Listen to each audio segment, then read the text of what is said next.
In your book, you also talk about the challenges that arrive when it comes to the point where you're bridging the gap between crafting the story and presenting the story. So tell us a little bit about that.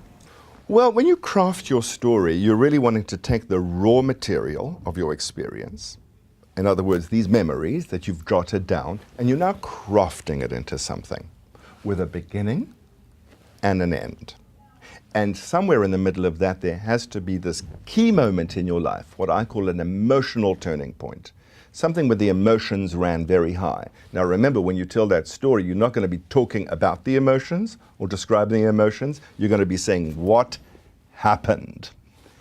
Now, you've crafted your story, and all of a sudden you're in front of an audience and you're presenting it. That's the tongue tip test here. That is where you are really seeing how your story lands and how your story is going to land with that audience. Remember that every audience brings its unique bowl of listening that's going to shape your story. So you need to be very flexible, and you need to know that you may have to adapt your story so that it's going to land for certain kinds of audiences. So in a sense, you're always in a state of crafting.